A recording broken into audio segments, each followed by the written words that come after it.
at sa dalawang tao na ng camera for today. Okay, so alam niyo na ang ating routine kapag ganyan, ibigay po sa akin ng pangalan. Okay, so magdala pa rin po tayo ng mga triangular bandage. I-complete po natin ito, yung mga hindi pa nakakapag-perform by tomorrow, Monday, and Tuesday. Okay po, so para po lahat makapag-perform. Okay. Sige. Ano po ba yung mga naging concern regarding po sa inyong lilipitas?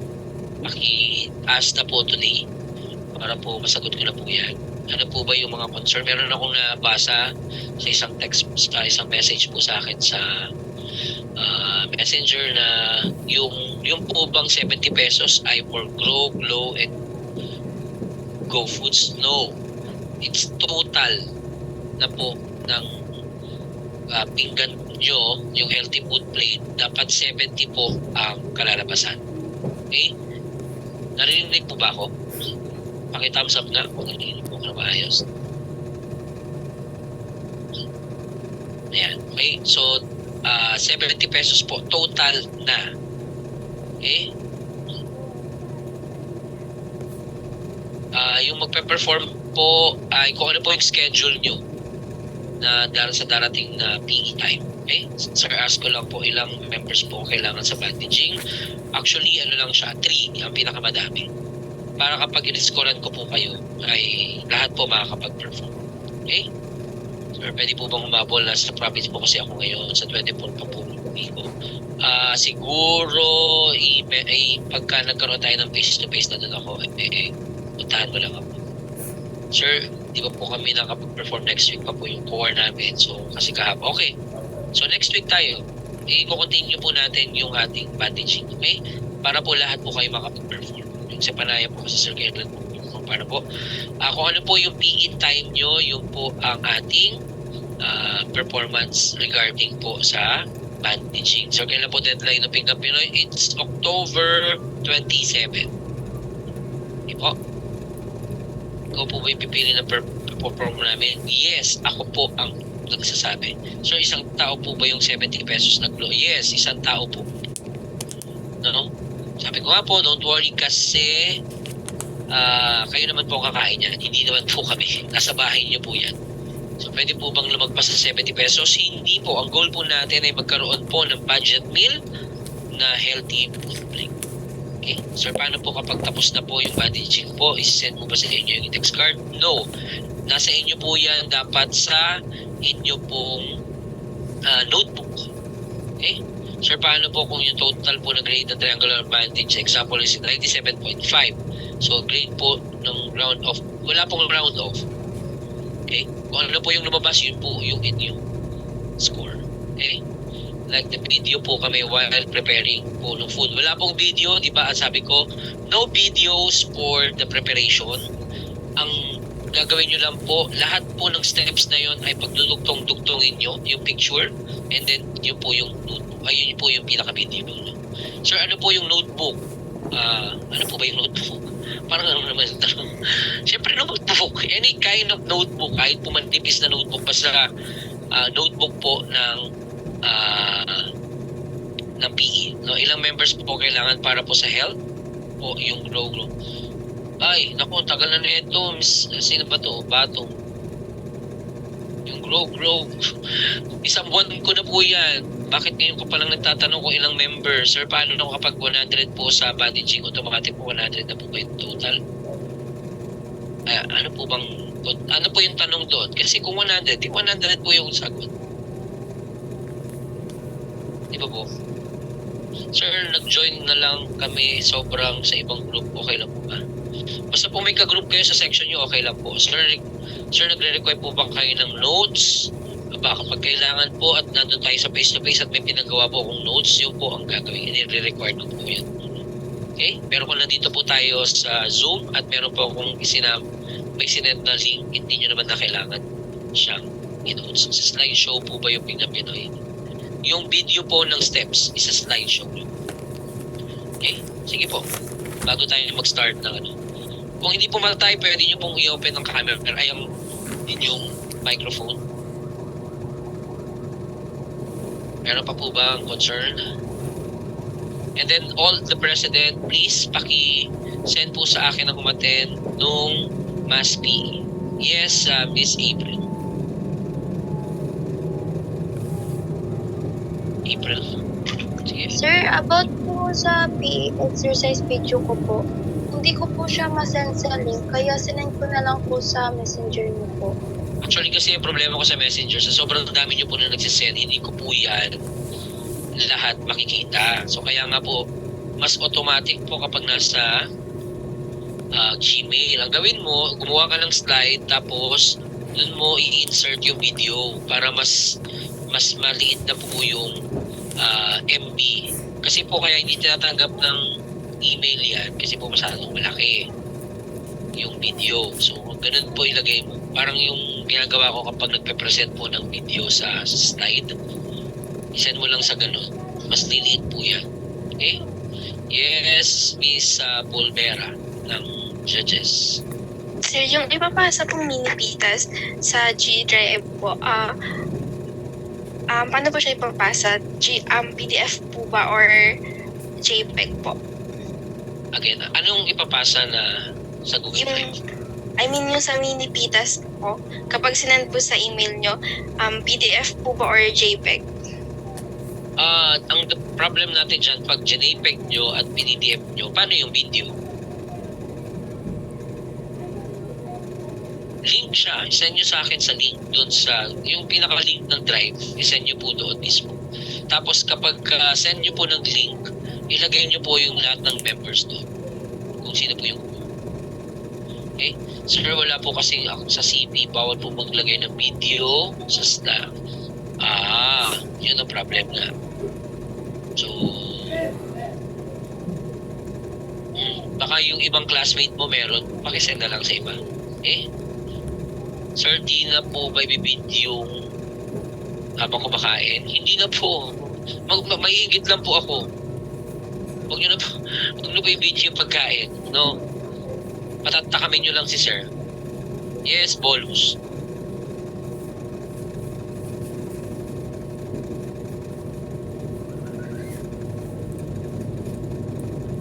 Wala ka pong, kung nagsasalita ka, wala ka pong microphone.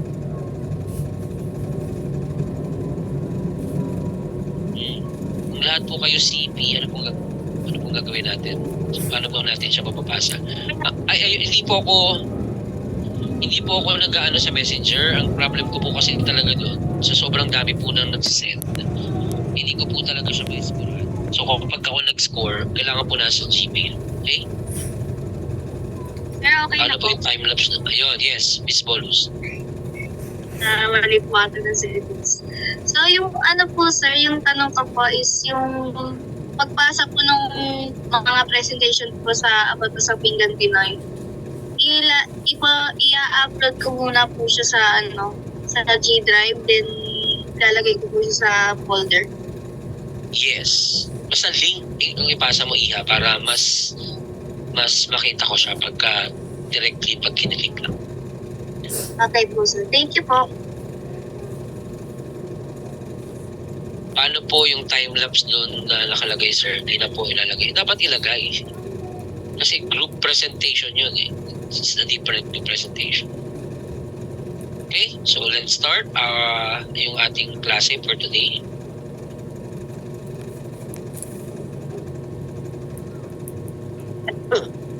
So ano po ba yung naging klase natin last time? Diba, it's a Pinggang Pinoy, no? It's a healthy food plate. Yes, lumoko. Meron ka bang concern? Ayan, Napindot wala lang na. po. Sorry. Okay. So, it's a healthy food plate. So, paano ba yung kinakain natin? Ano ba yung pine-prepare natin? Lahat po ba nung ginawa natin during the mini pitas ay yun ba talaga yung kinakain natin? Sino gustong sumagot? Ano yung naging experience nyo? Yes, Miss Dumo. Sir, honestly po, hindi po nagagawa palagi yung ganun pong routine na may go, grow, and glow po sa isang pinggan. Since, Ano po yung like, hindrance? ano Bakit po, hindi siya yung nagagawa? mahal po yung mga, dahil na po yung mga gulay rin po ngayon, and yung mga Exactly. meats po. Yes, Miss Princess, baka meron kang additional. Yun po, tama po yung sinabi ni Dumocom po. Mahal po kasi, tsaka hindi po, like, kapag minintain mo po kasi parang namumulubi ka talaga kasi sa dami ba naman ninyo sa isang bahay. Sino pa yung may ibang experiences? Pero, ayan, yung budget po na nagiging hindrance, mas tumataas po kasi yung mga bilihin. Ngayon, yes, yes, Chai, meron kang pang ibang concern. Ay, Minsan po yung food preference po natin, yung iba hindi mahilig sa gulay. Kaya po kami lagi po kami nagmamakdo. Very good yun, no?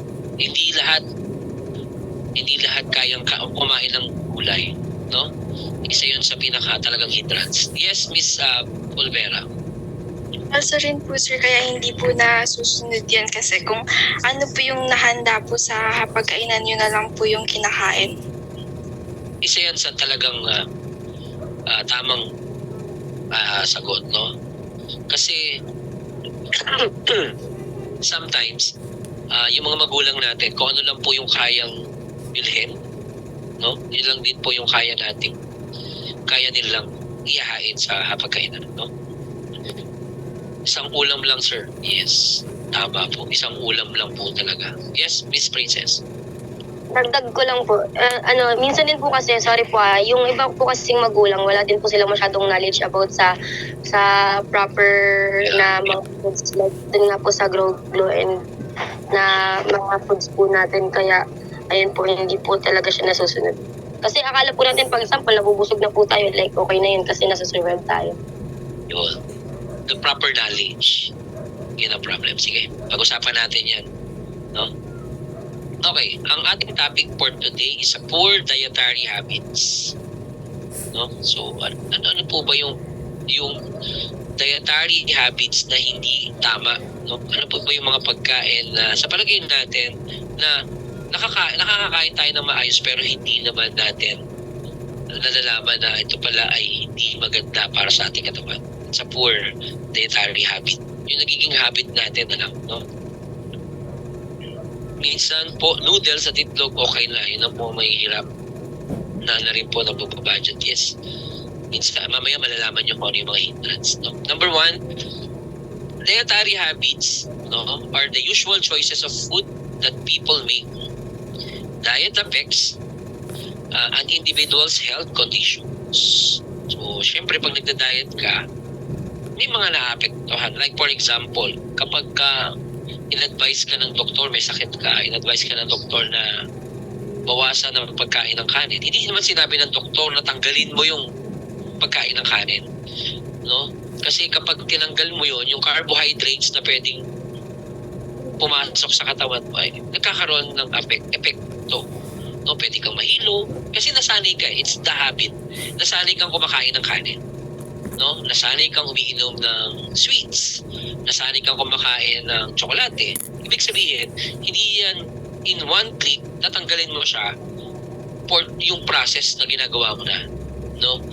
Yun sinasabi ko, it's a process. Hindi po pwedeng in one day naisipan mo na hindi na ako kakain ng kanin.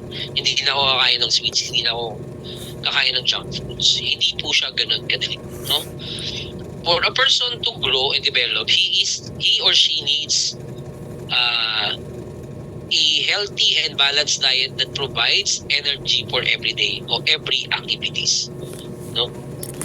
Nakalagay po dyan balanced diet. Hindi po pwedeng overconsumption tsaka underconsumption yung pagkain natin. Okay? Ito po yung sample ng aking my healthy plate. No? I have a vegetable, a carbohydrates, no? Ito yung 1/4 ng starch, and then the protein. And the most important one is yung tubig. Okay? So sa atin kasi pag kumakain tayo, no, healthy nga po ito, pero ang kapartner ay soft drinks. So, parang wala din, di ba? Yun yung isa sa mga ano dyan eh. So, yun yung mga nagiging problema din, no? So, sabi nga po, having a healthy and balanced diet early reduces the chance of developing diseases like cancer, osteoporosis, and diabetes in the future. Okay? So, kayo po ba ay naniniwala? Pangmayaman po yung pagkain. Yes, medyo pangmayaman siya. But, sabi ko nga po, ang iniisip kasi natin yung yung short period of time. Meaning, ang nakikita lang po natin is yung ginagastos natin for a day. Masyadong malaki kapag ito lang. Pero hindi natin nakikita yung future nung possibility na sinasabi nga ngayon na yung kinakain natin, hindi nga po siya mahal, but it's unhealthy. Pagdating ng araw, yun po yung magiging concern natin. No? May possibility, dahil ang kinakain natin ay hindi healthy, magkakaroon tayo ng cancer, magkakaroon tayo ng sakit na diabetes. No? Kung ano po lang, sabi nyo nga, kung ano lang po yung nahihain, but still, yung knowledge of having a healthy food ay wala sa pagkainan natin. Yun ang problem. Ang nakikita lang natin, hindi po natin yung future. Aanhin mo yung future. Ikaw po, sagutin mo po yung tanong natin na ganyan. Aanhin po yung future. For example, hindi ka po ba magbubuo ng isang pamilya? Na kung saan yung pamilya mo ay meron kang future about that. Hindi naman po pwedeng mag-aaral ka ngayon tapos pagdating ng future, hindi ka na magtatrabaho. Diba? Para saan pa na nag-aaral tayo today tapos wala tayong future, kung aanihin pa yung future. It's a wrong mentality. Diba? Hindi siya po pwede na ang iniisip lang natin is today. Hindi tayo magsasucess kapag ganyan. If today lang po yung ating iniisip, hindi na po natin iniisip yung future.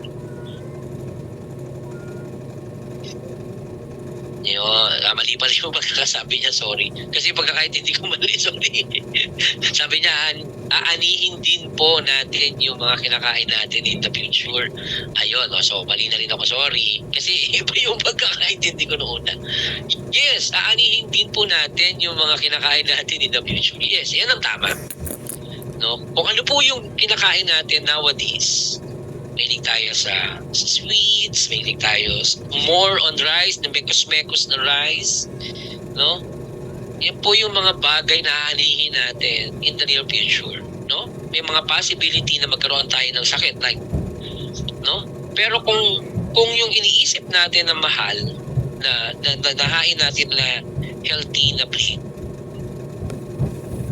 marireduce niya yung early diseases na magkakaroon tayo. Bakit ngayon maraming bata, no? At the age of 20, 21, may diabetes na. Mataas na yung chance na magkaroon sila ng ganun. Diba? Yun po yung iniisip nito. Iniisip natin yan, mekos-mekos. Okay? Iniisip natin yan.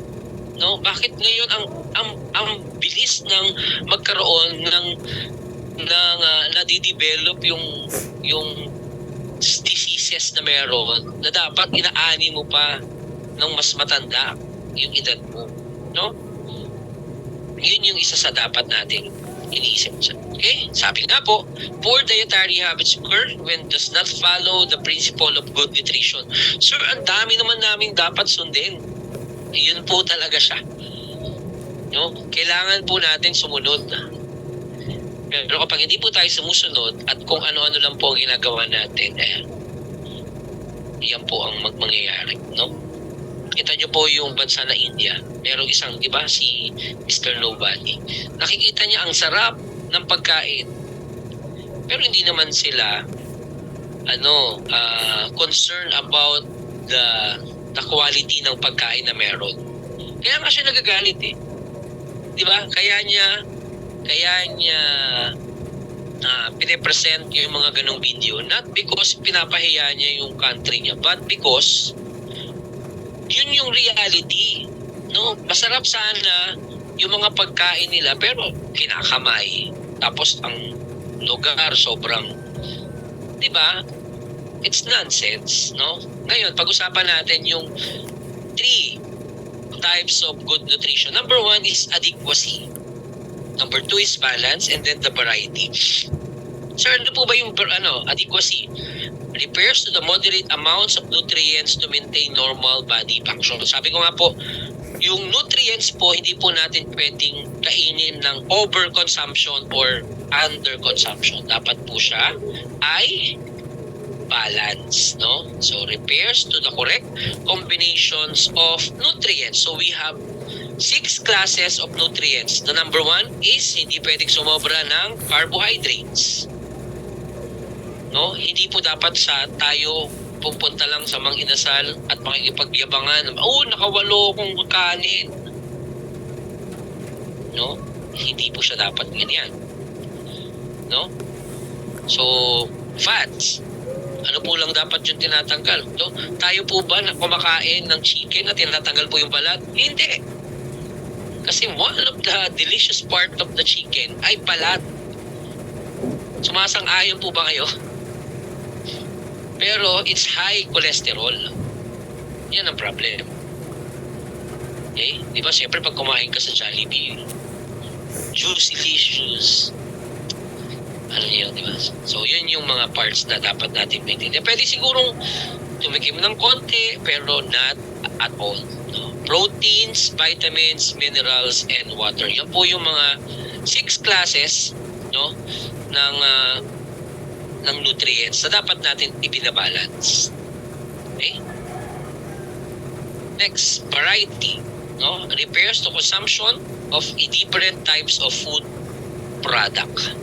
So we have the healthy and unhealthy. Pwede naman pong kumain ng unhealthy, pero hindi po pwedeng ginagawa siyang habit ang unhealthy. Nagigets niyo po yung sinasabi ni Sir Marvin? No, pwedeng kumain, hindi naman siya pinagbabawal, but hindi pwedeng maging habit. Hindi siya pwedeng yun lang yung parang priority natin sa pagkain. Okay? Hindi po pwedeng pagpalitin yung unhealthy Monday, Tuesday, Wednesday, Thursday. Pagdating ng Friday, sir, healthy naman yung kinakain namin ng Friday. Ay, hindi po yun mapapalitan. Okay? So, hindi po siya pwede. Okay? Starting a healthy eating habits with knowing what you eat. Dapat alam niyo po yung kinakain niyo. Pero sir, parang pag pumunta ako sa restaurant, pag tinignan, wow, may spaghetti, pwede ito sa akin.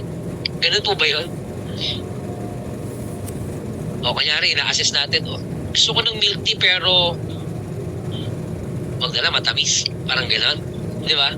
Minsan dapat ini-evaluate natin. Sabi nga dito, eating should be planned. This include evaluation of food intake, whether it provides sufficient nutrients or it's harmful. Okay? So sir, ang naman, hindi ba namin may enjoy yung aming pagkabata? Ano problem? Di ba?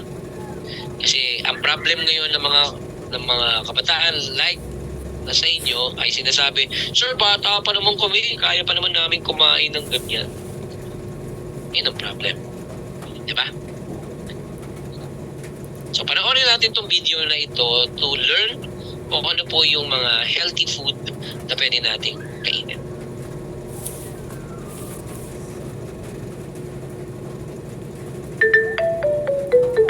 Smile and learn.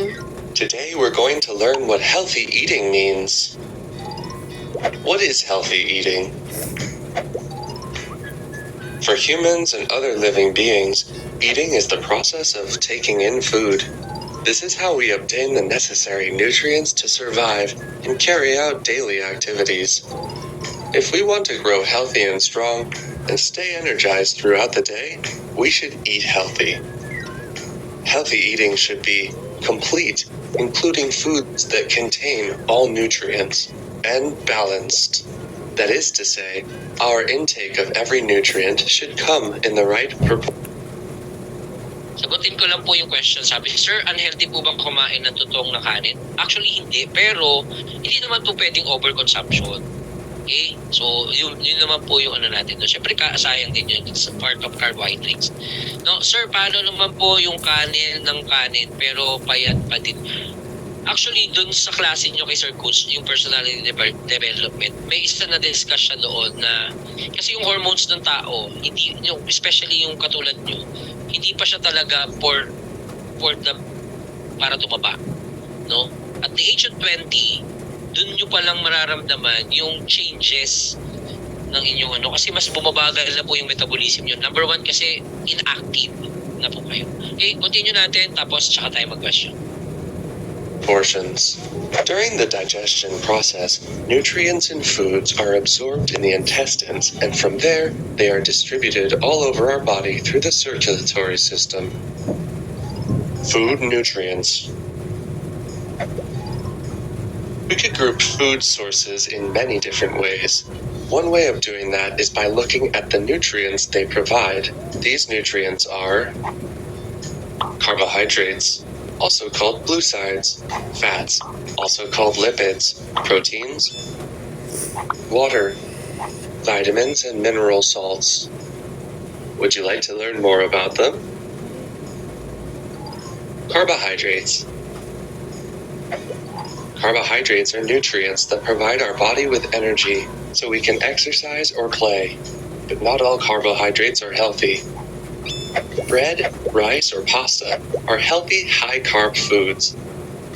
There are high-carb foods, also called foods high in glucides, that are not good for our health. An example would be sweets like pastries or candy. Oh, nakita niyo yun ha? Yung carbohydrates, yung pastry, rice, and pasta, it's healthy. But overconsumption, nagiging unhealthy siya. Okay? Overconsumption na, yun po yung sinasabi dyan. But yung itong cupcake and candies, unhealthy siya. Pero kung moderate naman po yung pagkain natin, not every day, it's okay. Okay? Kasi kailangan din natin ng konting sweets sa katawan natin. Eating fruit is a healthy way to include glucides or carbohydrates in your diet. Besides, fruits provide us with vitamins too. Fats. Fats are nutrients that provide us with energy and help with vitamin absorption. That's why they are essential for our body.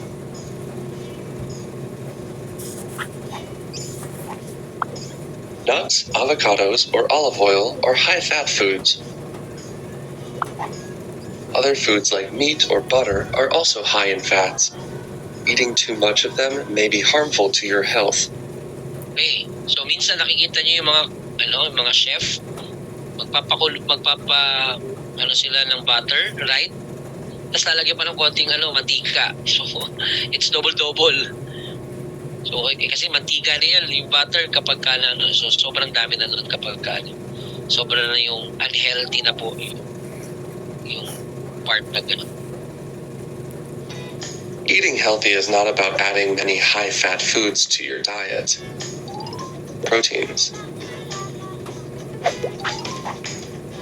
Proteins are nutrients that make up the tissues of our body, like muscles or bones, for example. Also, proteins transport some vitamins and boost our immune system. Animal proteins are found in food sources like meat, fish, eggs, or dairy products. There are also vegetable proteins, like the ones found in legumes. Remember to combine both for a balanced diet. Vitamins and mineral salts. Vitamins and mineral salts are nutrients that help us stay healthy so that our body can carry out the vital functions. Fruits like oranges, strawberries, or bananas, and leafy greens or vegetables like spinach, broccoli, or carrots are packed with vitamins. Minerals are found in the water in small amounts and in different types of food, like lentils or meat that contain iron.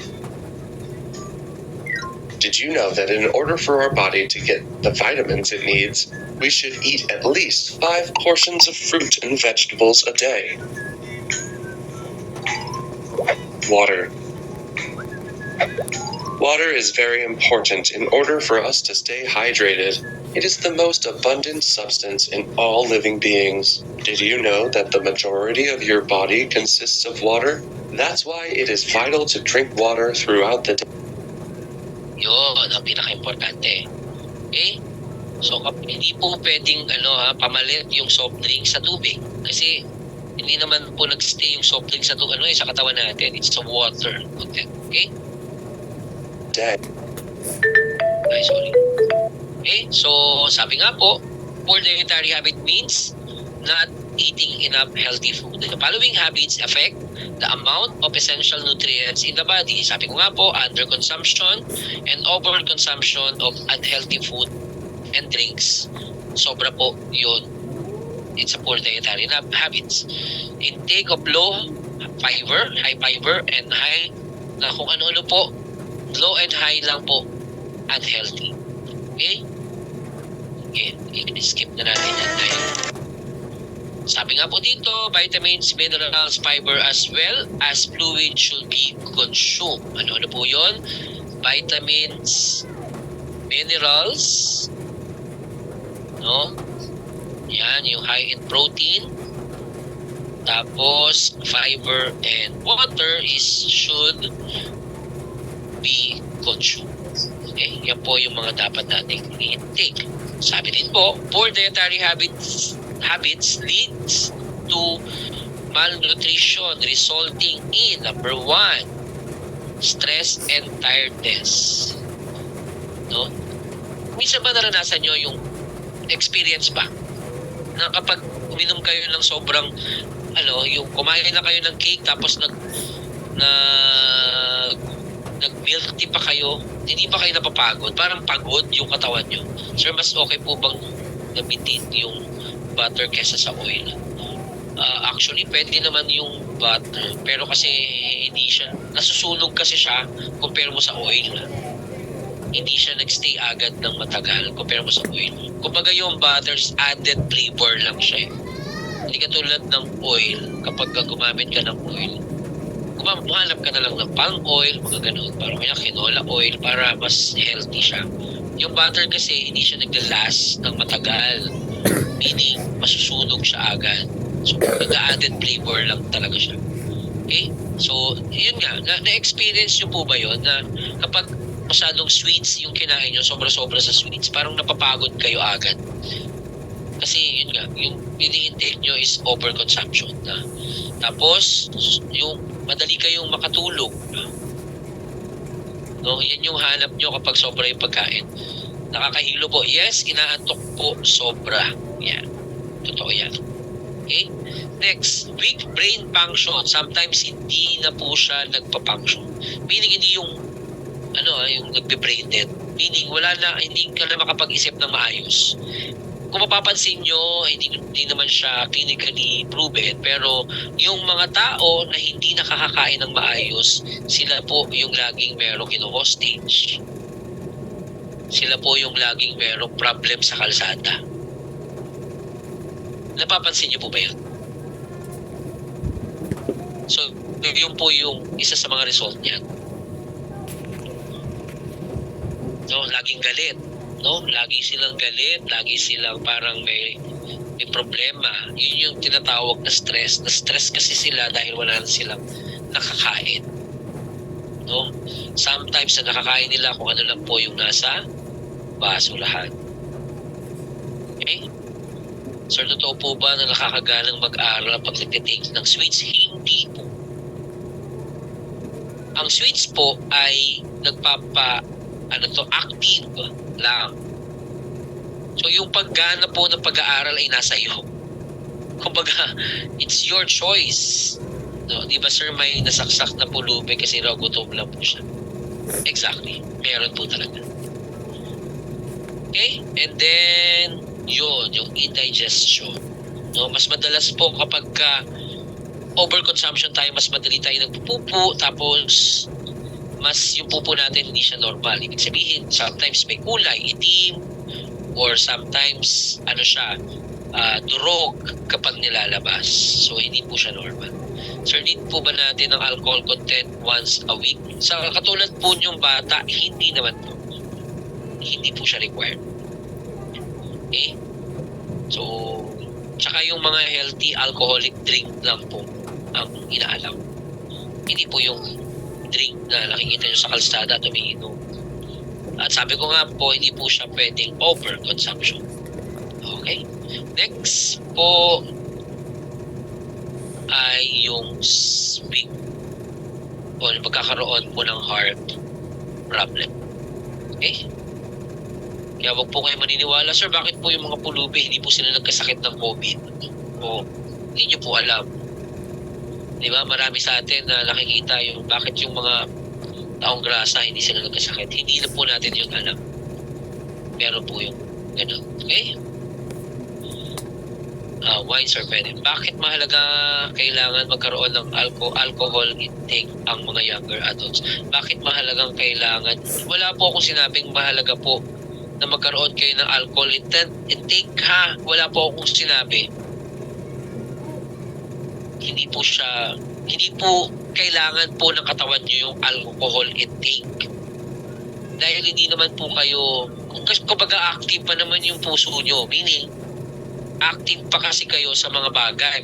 Madalas kayo maglakad, madalas kayo So, hindi ko po sinabi na mahalaga po yung alcohol intake sa mga katulad yung kabataan, no? Walang ganun. Okay? So, poor dietary habits adds up to the risk of developing diseases and health problems such as, ito ha, kapag overconsumption, obesity. So, sobra po ang taba natin. No? Sir, paano po nakalalaman na obese po ang isang tao? Pagka yung height mo at yung age mo ay sobra doon sa taba mo o yung weight mo, it's obesity. For example, ang height mo is 5'4" at the age of 17. Tapos ang iyo pong timbang ay nasa 82 ka na. It's obesity. Ibig sabihin, mas malaki ka na. So, when you need to have a diet, mas kailangan mo pong magbawas ng pagkain. Okay? O sir, bakit po ako nag-overconsumption pero di tumataba? At sabi ko nga po, kaya hindi pa po kayo tumataba because of mabilis na metabolism. Okay? So, mabilis pa po kayong mag-digest ng pagkain. Pero pagdating nyo po ng age of 20, mararamdaman nyo na po yan. Okay, height, weight, and age is not proportion or accurate sa isa't isa. Correct, yun po yung sinabi ko. Tama. Salamat, Miss Sado. Okay? Ano pa po? Tooth decay. Okay? Mayroon ba nakaka-experience? So, kapag naman sana. High blood pressure. Ayan.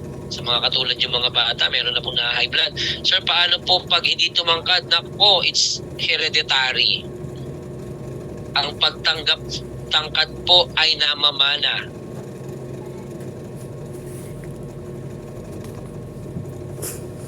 Years old po, 55 na po yung timbang ko. Obesity na po ba yun? Mukhang hindi pa naman. Medyo overweight ka lang. Pero hindi pa naman siya obesity. Okay?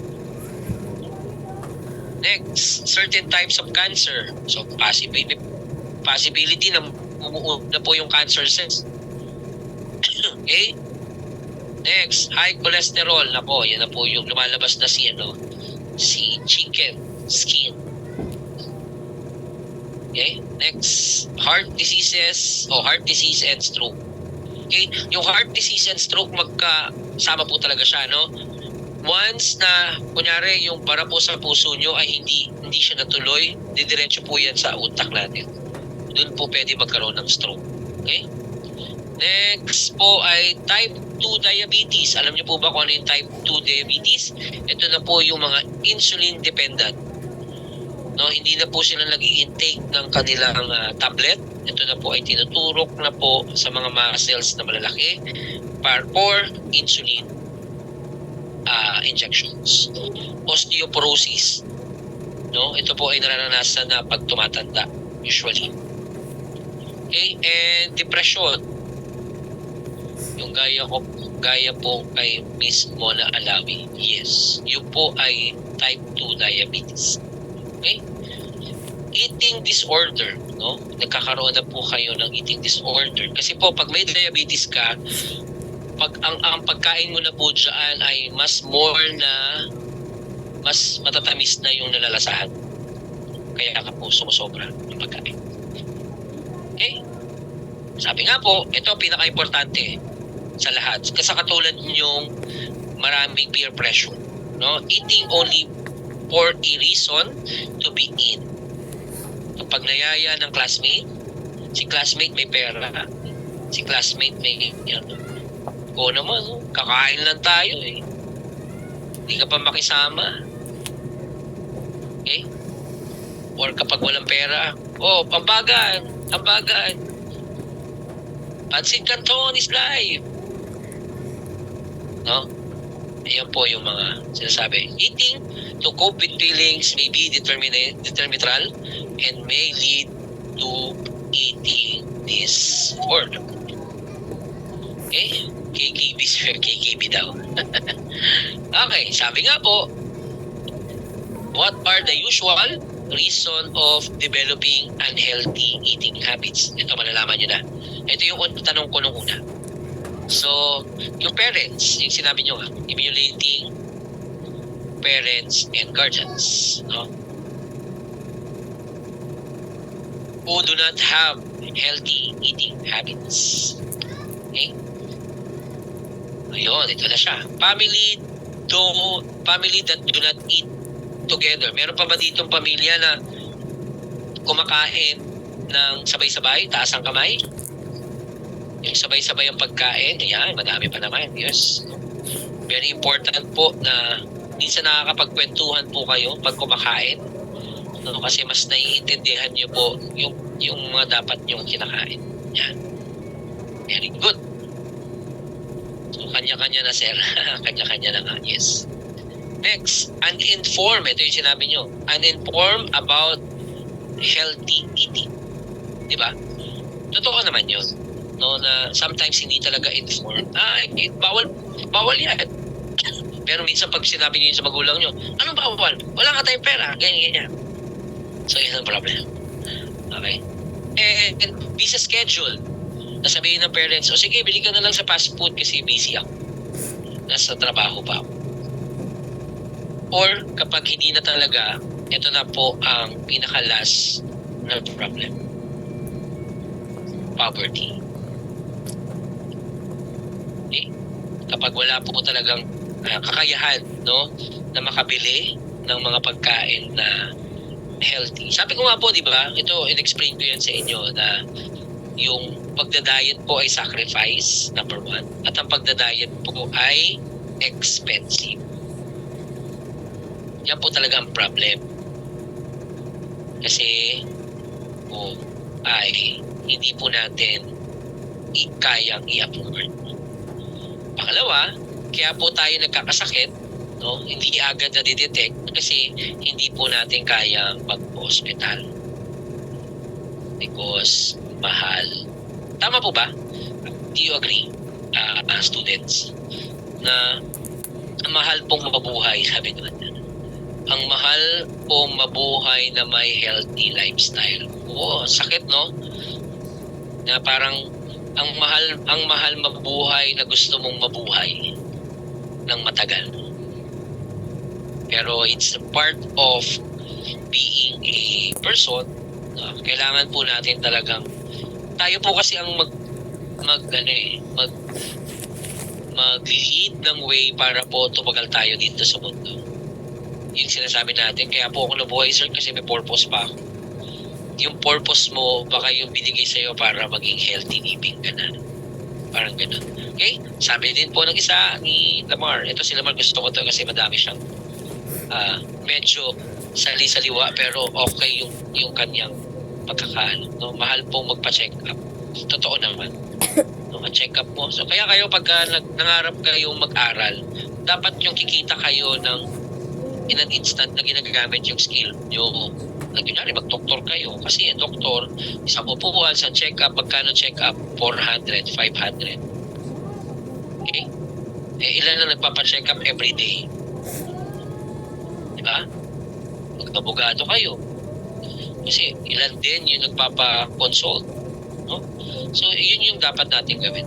Doon, ma-form nyo na yung healthy lifestyle. Okay? So, any question pa po?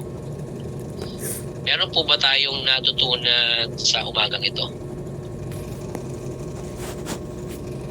Ano po yung experiences o experience natin today na sa palagay nyo na nakapag-realize na yung pala dapat? Yes, Ms. Dumuk. Sir, yung na-realize ko po is sa lesson ko ngayong umaga is kahit na marami pong factors or reasons na kung bakit po hindi po natin afford na magkaroon po ng healthy na kahit sa pagkain lang po is dapat we should try our best pa rin po na magkaroon pa rin po ng healthy lifestyle kasi tayo lang din naman po yung aanin yan sa dulo kung hindi po natin seseryosohin yung pag-aalaga sa sarili natin. Okay. At ito pa isa ha, huwag nyo pong isipin na kunyari dahil kayo'y atleta. No? Sir, biniburn ko naman yung kinakain ko. No, it's not. It's not. Okay, yes, Miss Polvera. I realize po sir na being healthy is a choice po kasi tayo pong mga tao alam na po natin yung tama sa mali kaya dapat inaano po natin yung sarili natin sa kung ano po yung dapat natin kainin, sa kung ano po yung dapat natin gawin para po makatulong po sa atin. Yeah, very good, Miss Polvera. Okay, tama po yung sinabi niya, no? It's a choice. Yan po ang ating Yes, Miss Pelizario. Sir, na-realize ko lang din po na parang habang bata pa po, i-maintain na po natin yung pagiging healthy. Kasi po pag tumanda tayo, doon na po natin yung mararamdaman yung mga sakit na lalabas. Kapag bata pa lang po tayo, ginagawa na natin yung healthy living. Pag tanda po natin, may iwasan din po natin yung mga yun lang. Very good, no? Yun yung dapat na-realize na natin, no? Hindi ko kayo pinagpapabalang kumain, ha? Hindi po yun yung intention ni Sir Marvin. But, ang sinasabi lang po natin dito is, kung gusto po natin na mas maganda yung future natin, try to be healthy ngayon pa lang. Kaya nga sinasabi ko sa inyo kasi mas maraming bata ngayon ang nagkakasakit. No? Yung sakit pa nila ay mas matitindi pa sa mga naranasan ng ibang tao nung sila po ay matanda na kayo. No? So yun po. So I realize na hindi naman bawal lang sumobra. Yun ang tama. Very good ka doon. No? Pwede po kumain, wag lang pong sasobrahan. Hindi po pwedeng overconsumption. Okay? Being healthy is dapat din po tinitake seriously natin yung mga dapat nating gawin. And yung mga limits po natin sa mga unhealthy foods. Yes. Lahat po ng sobra ay masama. Tama. Okay? Masayang-masaya si Sir Marvin kasi marami po kayong natutunan for today. And hindi lang po dapat in the four corners po ng Zoom natin siya i-realize, but also kung pwede pong i-share natin sa mga family members natin yung mga natutunan natin today. Ay, naku, it's baka healthy living na po yung buong pamilya natin. Okay? Maraming salamat and I give you 5 minutes para po mag-CR and mag-water break kasi medyo maganda po ang ating naging discussion for today. Again, marami din po salamat kila Teacher Julia, Teacher Giselle, and Ma'am Sarah na kasama natin sa Zoom ngayon. Okay? God bless us all. Grade 11, Maharlika.